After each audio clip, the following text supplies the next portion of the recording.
Olá, eu sou a Débora Falabella e queria mandar um abraço para todo mundo que está assistindo Câmera Mundi.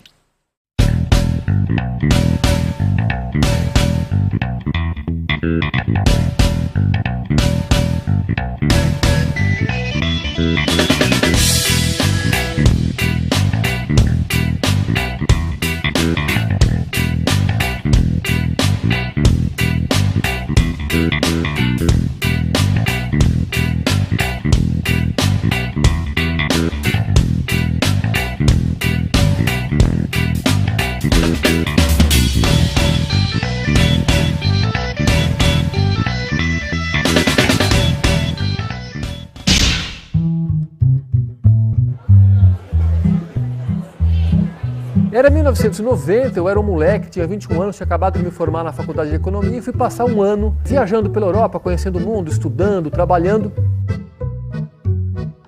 Até que uma manhã eu acordei e eu peguei o desodorante e eu percebi que eu não conseguia apertar o botão do desodorante. Ah, você não sabe da última, eu tô ficando esclerosado. Os sintomas clássicos é que você passa a ficar com a bexiga nervosa.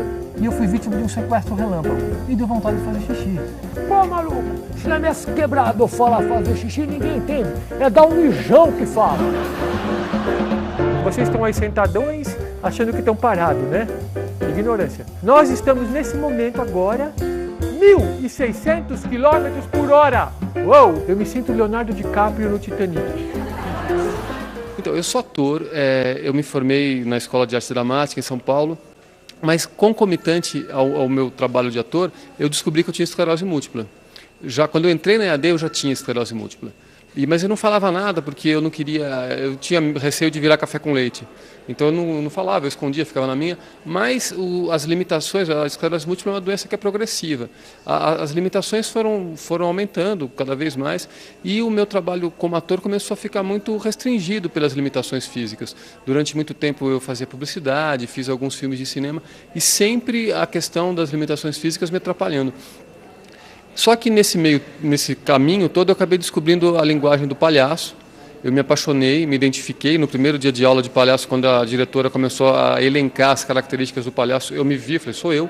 Ué, o cara que faz tudo errado, que tropeça, que derruba o suco na menina mais bonita da festa, falei, sou eu. Aí eu me identifiquei, comecei a pesquisar, me aprofundar nessa linguagem, comecei o trabalho nos Doutores da Alegria, fiz um trabalho de palhaço em hospitais psiquiátricos com um psiquiatra amigo meu. E aí, quando eu me dei conta, eu falei, pô, eu sou um palhaço. Eu lembro que esse dia foi um dia que eu fui no hotel e quando perguntou da profissão, eu falei que era palhaço. E a moça olhou assim para mim e falou, eu sou palhaço. Daí eu pensei, não, realmente eu sou palhaço. Posso colocar ator? Eu falei, pode, mas mais especificamente eu sou palhaço. E com o tempo, mesmo o meu trabalho de palhaço começou a ficar difícil pela questão das minhas limitações físicas. E eu comecei a perceber que talvez eu tivesse que procurar outras alternativas, mas sempre com essa demanda expressiva, né? Eu falei, se eu não for ser mais ator, eu preciso escrever. Eu comecei a escrever, mas a vida vai dando voltas, né? Eu comecei, enfim, eu fui procurar uma outra carreira, fui virar funcionário público e tudo mais, e deu errado. E aí vários amigos meus falaram, cara, você é ator, você tem uma história tão bacana, por que você não conta essa sua história num espetáculo de teatro? E é o que eu estou fazendo agora. Deu muito certo, mas eu ficava assim, poxa vida, mas eu tenho uma limitação física, como é que eu vou fazer? Eu falei, bom, mas se o meu espetáculo eu vou estar justamente contando sobre a minha trajetória, o fato de eu estar sentado já é autoexplicativo, não tem problema algum. E esse formato de estar nesse tete-a-tete com a plateia, que é como o meu espetáculo, eu falei, poxa vida, isso já existe, né? Uma coisa que está tendo tanto hoje em dia com a stand-up comedy e tudo mais. Até eu brinquei, falei, eu não vou fazer stand-up comedy, não é a minha linha, eu vou fazer um sit-down tragedy. Eu vou estar lá sentadinho, contando a minha história, que apesar de ser, pode pensar assim, poxa, a vida deve ser uma coisa pesada, né? Porque ele vai contar das limitações. Não é, porque eu acho graça nas coisas, e em todas essas passagens tem coisas engraçadas, e o espetáculo é interessante por causa disso. As pessoas riem muito, assim, muitas pessoas riem, poucas choram, Mas todas saem sempre depois, vêm conversar comigo, é muito legal, eu recebo muitos e-mails, Facebook, das pessoas que assistem o meu espetáculo, que acabam virando quase que amigos, porque de algum modo relatam que ter assistido o espetáculo mudou o modo como enxerga a vida, todo mundo tem problema, todo mundo enfrenta crise, sempre acaba o espetáculo, as pessoas vêm falar comigo, foi muito legal ver, porque na minha família tem um tio, tem um primo, tem uma mãe, tem uma... E as pessoas se identificam e, de algum modo, eu percebo que o espetáculo acaba ajudando as pessoas a elaborarem as suas histórias pessoais, porque todo mundo tem as dificuldades, né? A esclerose múltipla, o meu sistema imunológico ataca essa bainha de gordura que se chama mielina e desencapa. Então fica um pedacinho como se estivesse curto. Isso são as sequelas. É preciso aprender a aguardar a simplicidade dos fatos. E dali a pouco, começou um ronco do fundo da terra. Eu fico sentado pela limitação física, mas tem um momento do espetáculo, quando eu falo da minha trajetória como palhaço, que aí eu não resisto e eu aproveito para fazer, porque os palhaços costumam ter um espetáculo solo, um único, que eles fazem a vida inteira. O legal do palhaço é que quanto mais velho vai ficando, melhor fica. E eu não resisti à tentação de fazer um trechinho desse meu solo de palhaço, que hoje está difícil para eu fazer por causa das bengalas, mas por 15 minutos eu consigo. Então o meu espetáculo, Se Fosse Fácil Não Teria Graça, sou eu, assim, de civil, mas tem uns 15 minutos nos quais eu faço um trecho do meu espetáculo de palhaço. Eu coloco meu nariz, minha boina de palhaço, faço um excerto do espetáculo e aí eu volto, tiro o nariz, tiro a boina e volto a ser o Nando não palhaço, ou teoricamente não palhaço, e retomo a minha narrativa. Quando dá 1.600, 1.600.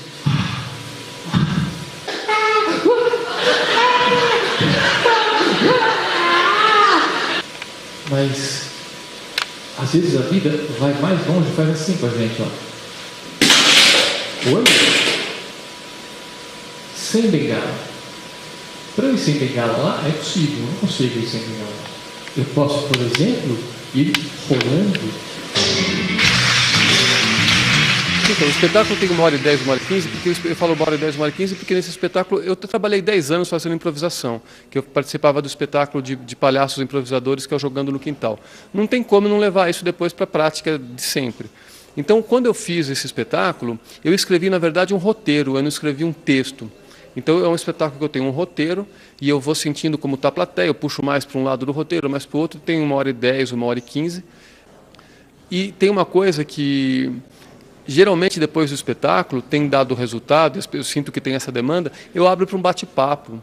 As pessoas geralmente querem conversar, querem fazer um depoimento, querem perguntar. Então, geralmente, quando acaba o espetáculo, eu ofereço ao pessoal, se vocês quiserem conversar, a gente trocar uma ideia e tal, e geralmente as pessoas querem. Então, eu não acho que ela deveria ser contada com graça, tampouco me empenhei para que ela fosse contada com graça. É um jeito meu. Quando eu era palhaço, eu ainda sou, mas é que eu estou trabalhando menos como palhaço, eu sempre falava, olha, pode parecer paradoxal, mas a minha motivação como palhaço não é fazer as pessoas rirem. As pessoas então por que você é palhaço? A minha motivação como palhaço era fazer com que as pessoas fossem capazes de ter um olhar de estranhamento para as coisas. A minha missão como palhaço era essa, era lançar um olhar de estranhamento para o mundo. Que a gente acaba ficando acostumado e deixa de perceber coisas que são absolutamente extraordinárias e que no dia a dia elas ficam tolas, cotidianas e tudo mais. Então eu nunca tive esse compromisso com fazer rir. Pode parecer paradoxal, porque eu sou palhaço, né?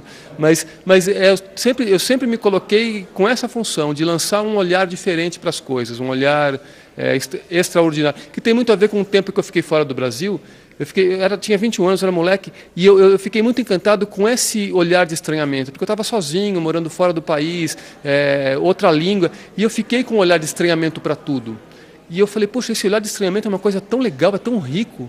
E quando eu comecei a fazer o trabalho de palhaço, eu falei, eu gostaria de conseguir proporcionar no meu público aquele olhar de estranhamento que eu tive quando eu fiquei fora, sozinho, falando outro idioma, em outro país, com outros hábitos, outros costumes, entendeu? Sempre que eu estou nessa pequena caminhada que vai daqui até ali, eu fico imaginando vocês aí, ligeiramente aflitos, né? Assim, meu Deus, quando é que esse espetáculo vai começar? Até esse cara chegar lá vai ser insuportável, vai ser muito difícil ficar aqui esperando. E eu tenho sempre essa sensação de que, tudo bem, você tem limitações, mas eu quero continuar tendo minha autonomia, entendeu? Eu não quero... às vezes eu tenho uns entreveros com a minha companheira que ela fala, você tem que exigir os seus direitos, pede para entrar na frente. Eu falo, mas eu não quero pedir, entendeu? Eu posso ficar aqui. Aí, com o tempo, eu comecei, aos poucos, eu fui virando um militante da acessibilidade. Mas eu demorei para assumir essa postura, porque eu me sentia um pouco incomodado de ficar exigindo. Eu falei, mas eu posso esperar. Mas conforme a doença foi avançando, eu comecei a ver, não, eu não posso mesmo esperar, realmente eu preciso. Então, é um limite muito tênue entre você perceber se você está sendo uma pessoa que está se fazendo de pobre coitado e caindo para essa coisa do assistencialismo.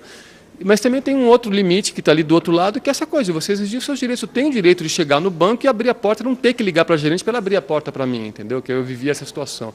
Não quero ligar para você, eu quero como todo mundo. Outros clientes têm que ligar para você abrir a porta, não, eu também não quero. Eu quero chegar e entrar. Então, tem essa coisa desse limite, entendeu? Entre não ser essa coisa assistencialista, mas também exigir os seus direitos e exigir aquilo que você acredita que você faz jus, né? Foi muito legal porque eu tenho um amigo que ele é um editor e ele sempre falava para mim, poxa, Bolonha, que meu apelido é Bolonha, poxa, Bolonha, você tem que escrever um livro contando a sua história, rapaz. E eu sempre, né, na correria do dia a dia, eu falei, não, eu vou escrever, mas não escrevi. Aí um dia ele falou para mim, seguinte, cara, vamos fazer um contrato, eu vou te pagar e você vai começar a escrever já. E eu comecei a escrever. E foi quando eu comecei a escrever que comecei a passar em revista toda a minha trajetória. E aí eu acabei fazendo um roteiro para escrever o livro, e quando eu estava fazendo esse roteiro para escrever o livro, que eu me dei conta, eu falei, gente, esse é o roteiro do meu espetáculo, porque essa coisa de eu fazer o espetáculo contando a minha história é uma coisa também que já vinha de uns 2 anos, as pessoas falando, pô, Nando, você é ator, cara, sua história é tão legal, tem um monte de curiosidades para saber da sua história, por que você não conta? Eu não vou fazer. Mas eu sempre fui um cara que só trabalhei sob pressão, sabe? Só estudava quando tinha prova, essa coisa assim. E aí, quando o cara falou, não, eu vou fazer um contrato e vou te pagar a primeira parte, e começa a escrever. Aí eu comecei a escrever. E quando eu comecei a escrever, eu lembrei, falei, pô, o espetáculo que meus amigos falaram para fazer, está aqui, está nesse livro. Porque eu comecei a passar em revista toda a minha história. E aí, quando eu resolvi fazer o roteiro do espetáculo, eu percebi que ele já estava pronto. Quando eu fiz a pesquisa mental para fazer o livro, entendeu? Então, meio que do livro, da minha reconstrução da trajetória no livro, que eu fui também, o que eu vou pegar nessa trajetória? Eu fui pegando os pontos que me tocaram mais fundo ao longo desse caminho todo e tal. Na verdade, eu comecei elencando os momentos que poderiam ser momentos de paralisia. Tipo, nossa, chegou aqui, não tem o que fazer, né, gente? Fim da picada, aqui pode se matar. E aí eu percebo que, na verdade, a minha solução foi muito simples. Aí eu comecei a sacar que eu tive vários momentos que poderiam ser vivenciados dessa forma. Oh, meu Deus, ó vida, agora não tem saída, estou frito. Eu comecei elencando esses momentos. E aí eu acabei fazendo o roteiro do livro e do espetáculo um pouco pontuado por esses momentos, que pareciam ó vida, ó céus, e que depois as soluções, na verdade, nem eram tão assim. Eu estou gostando muito do jeito que eu estou fazendo hoje em dia, que assim, eu tô me preocupando em apresentar, em mostrar o espetáculo, e tem sido incrível, porque toda apresentação que eu faço, quando acaba, vem alguém que fala, pô, eu tenho um espaço, você conhece não sei quem, ele tem um teatro na casa, você não quer fazer? Lá quero. Eu tenho apresentado sempre desse modo, levando nesses espaços alternativos, das pessoas que falam, ah, você conhece onde ele tem um teatrinho que ótimo, você não gostaria? Gostaria, quero ir lá. E eu estou apresentando, e está dando uma média de uns 4, 5 por mês, para públicos assim de 50, 60 pessoas. E, paralelo a isso, começou também a ter uma demanda do ponto de vista corporativo, para empresas. Eu acho que todas as histórias são extraordinárias. Eu comecei a sacar isso quando a gente estava um dia numa roda e as pessoas começaram a contar os seus primeiros encontros com os seus parceiros amorosos. Todas eram incríveis. Todas as histórias de namoramento eram incríveis. Eu falei, gente, é um material infindável, né? E vendo as pessoas na rua, eu tenho a noção de que todo mundo que está aqui, cada pessoa na rua, se você...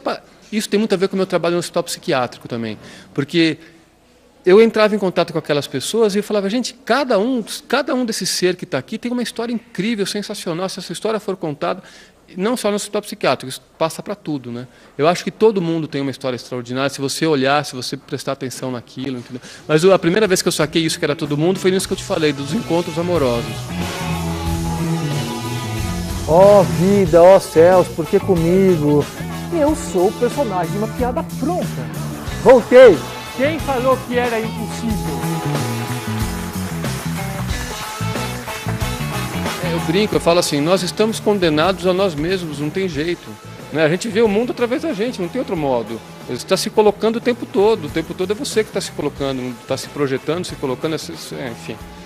Nós estamos condenados a nós mesmos, né? Não tem jeito. Sou sempre eu que estou lá.